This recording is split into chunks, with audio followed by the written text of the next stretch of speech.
I wasn't supposed to find out that way. Not through whispers, not through a half-closed door, and definitely not from my own aunt. We were sitting in her kitchen, coffee going cold between us. She kept staring at me like she was waiting for something, like I already knew. "Mia," she finally said, "you're handling it well." I blinked. Handling what? Silence. The kind that presses on your chest. She looked down at her mug, then back at me. "The will," she said. I laughed, actually laughed. "What will?" That's when her face changed. She realized I didn't know. "Oh, Mia, I thought your mom told you."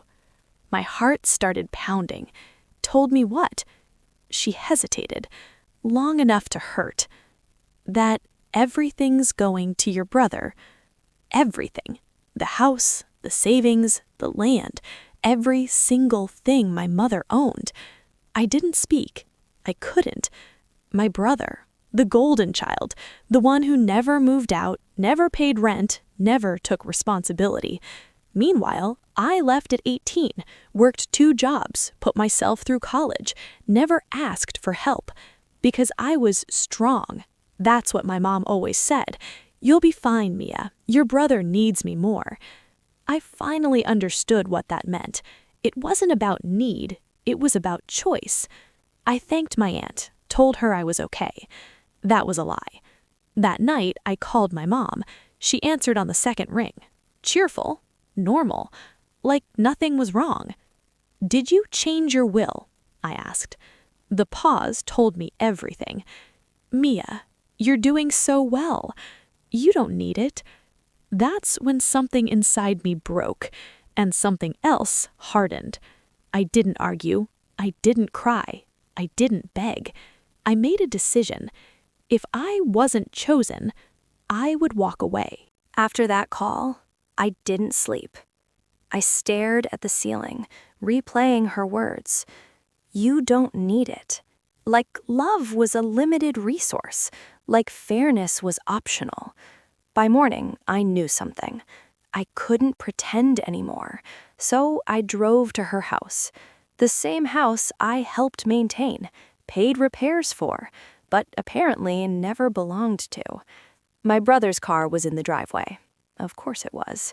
He answered the door, smiling, like he already knew. "Hey, sis," he said.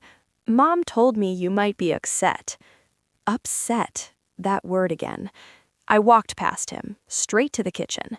My mom was already talking. "Mia, you have to understand." "No," I said. "I really don't."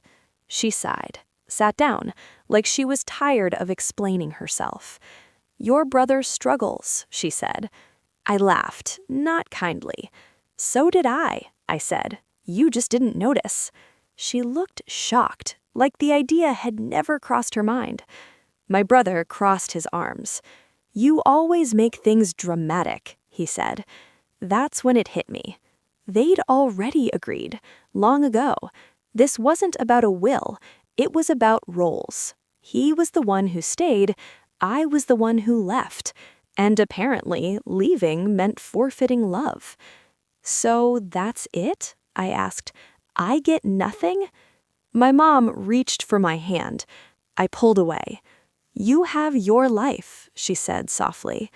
That sentence sealed it, because I realized something terrifying. To her, I wasn't family. I was proof she'd done her job, the successful one, the expendable one. I stood up. My legs were shaking. "I won't fight you," I said, "but I won't stay either." My mom looked scared. "Mia, don't be like that." But it was too late. Something had shifted. And for the first time, I chose myself. I didn't announce it. I didn't make a scene. I just stopped trying. That was the hardest part, because for years, trying had been my role. Trying to be understanding, trying to be mature, trying to not need too much. I drove home that night in silence. No music, no podcasts, just my thoughts. And the realization I had been grieving someone who was still alive. My mom called the next day. I let it ring. Then she texted, "You're being dramatic." That message decided everything. I didn't reply. Not that day. Not the next. I muted the family group chat, then archived it, then deleted it. My brother sent a message. "You'll regret this." That one almost hurt, because it sounded rehearsed, like something my mom had said first. I blocked him. Immediately, guilt flooded in, the kind you're trained to feel. What kind of daughter walks away? The kind who finally understands she was never walking towards anything. Weeks passed. No calls, no apologies, just silence. And in that silence, something unexpected happened. I relaxed. My shoulders dropped. I slept through the night. No waiting for texts, no bracing for disappointment. I realized how loud their absence was. Then came the emails from extended family. "Your mom is heartbroken. She doesn't understand why you're doing this." Funny, I understood perfectly. I replied once, one sentence. "I'm choosing peace." After that, I stopped explaining, because explanations are for people who want to understand, and they never did. Walking away didn't feel brave. It felt necessary, because I finally saw the truth. You can't earn a place you were never meant to have, and I was done auditioning for my own family. 3 months passed, then 4, and for the first time in my life, nobody was telling me what I should do. I didn't realize how much of myself I'd been shrinking until there was space to expand. I focused on work, took on projects I'd avoided, said yes to opportunities I'd once talked myself out of. Funny thing about peace, it makes you brave. Meanwhile, cracks started forming back home. I heard it through cousins first, whispered updates. My brother had quit another job. Again, he'd moved back into the house full time. Bills were piling up, and suddenly I wasn't there to fix things. No emergency transfers, no calm phone calls, no quiet solutions. That's when my mom reached out, from a new number. "I miss you," the text said. Not "I'm sorry," just "I miss you."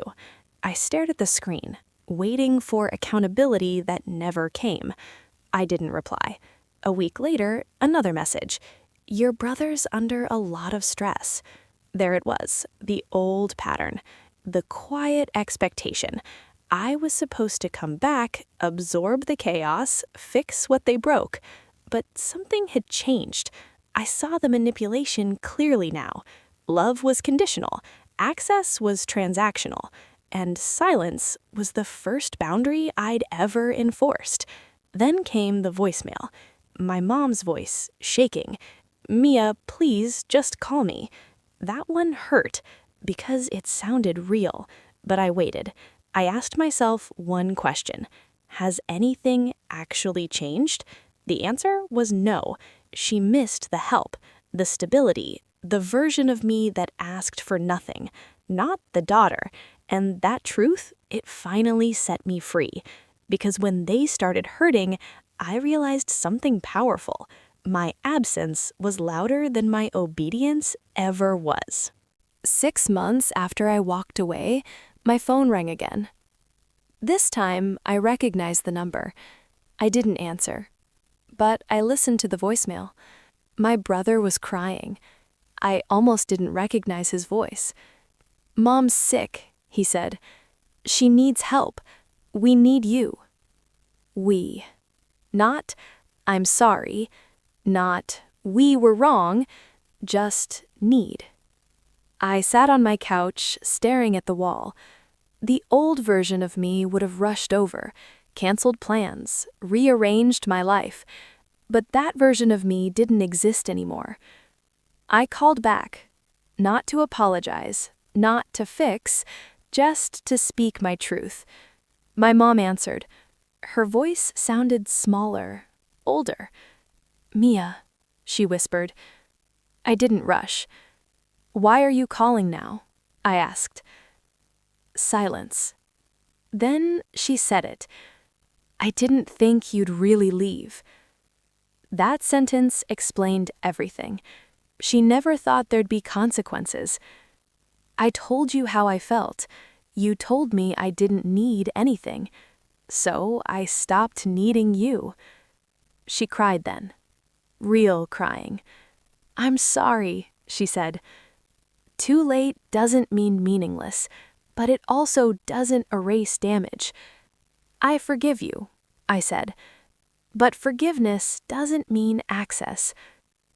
I could hear my brother in the background, frustrated, lost, the golden child without a safety net. I won't come back, I said calmly, but I hope you figure things out.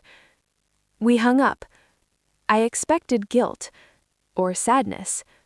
Instead, I felt peace. Because walking away wasn't punishment, it was clarity. I built a life where love wasn't conditional, where I wasn't invisible. And I finally understood something. Being written out of a will hurt, but being written out of myself would have destroyed me. So I walked away. And that saved my life.